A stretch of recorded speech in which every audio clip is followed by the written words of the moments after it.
നമുക്കൊന്ന് പത്തനംതിട്ടയിൽ നിന്ന് ഒരു കാര്യം കാണാൻ പോകേണ്ടത്. വീട്ടിലെ ഭക്ഷണമേശയുടെ അടിയിൽ പാമ്പിനെ കണ്ടാലോ ആരും ഒന്ന് ഭയക്കും. അതും 9 അടി നീളമുള്ള രാജവെമ്പാല. വീട്ടുകാരുടെ ഫോണാണെങ്കിൽ ഊൺമേശയുടെ അടിയിലും. പത്തനംതിട്ട കോന്നിയിൽ നടന്നത് എന്താണെന്ന് പ്രവീൺ പുരുഷോത്തമൻ പറയും. പ്രകാശം കണ്ണിലടിച്ചപ്പോൾ രാജവെമ്പാല ഊണുമേശയ്ക്കടിയിൽ നിന്നും മുന്നോട്ടാഞ്ഞു. വനംവകുപ്പ് സ്ട്രൈക്കിംഗ് ഫോഴ്സ് എന്തിനും തയ്യാറായി വീട്ടിനുള്ളിലുണ്ട്.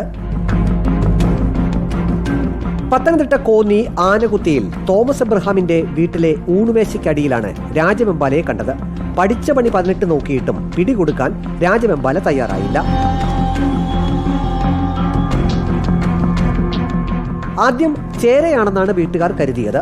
ചീറ്റിക്കൊണ്ട് 4 അടിയോളം ഉയർന്നപ്പോഴാണ് ആൾ ചില്ലറക്കാരനല്ല എന്ന് മനസ്സിലായത്. വീട്ടുകാരുടെ ഫോണാണെങ്കിൽ ഊണുമേശയുടെ മുകളിലുമായി പോയി. പാമ്പ് ചീറ്റിയപ്പോൾ തങ്ങൾ പുറത്തേക്ക് ഓടിപ്പോയെന്ന് തോമസ് എബ്രഹാമിന്റെ ഭാര്യ മിനി പറഞ്ഞു. സ്പ്രേ ചെയ്യുമായിരുന്നേ. സ്പ്രേ ചെയ്ത് അതിന്റെ അവിടോട്ട് പോകാതിരുന്നേ ഞാൻ തുറന്നേച്ച് കയ്യിൽ ഒഴിച്ചോണ്ട് ഇച്ചിരി ഇങ്ങനെ ആ വാതിലോട്ട് കയറാതിരിക്കാൻ വേണ്ടിട്ട് ഒഴിക്കുകയും എന്റെ കിളരത്തിലങ്ങ് കിളന്നേച്ച് പത്തി വിടർത്തിയപ്പോ ഞാൻ അലറിക്കൊണ്ട് പറഞ്ഞു ഇത് മൂർഖനാണെന്ന് പറഞ്ഞോണ്ട് ഞാൻ ഇറങ്ങി അടുക്കള വഴി കൂടെ ഇറങ്ങി ഓടി റോഡിൽ പോയി. ഒടുവിൽ കോന്നി സ്ട്രൈക്കിംഗ് ഫോഴ്സ് രാജവെമ്പാലയെ പിടികൂടി. വീടിന്റെ മുന്നിലെ വാതിലൂടെയാണ് രാജവെമ്പാല മുറിക്കകത്ത് പ്രവേശിച്ചത്. 9 അടിയോളം നീളമുള്ള രാജവെമ്പാലയാണ് പിടികൂടിയത്. റിപ്പോർട്ടർ പത്തനംതിട്ട.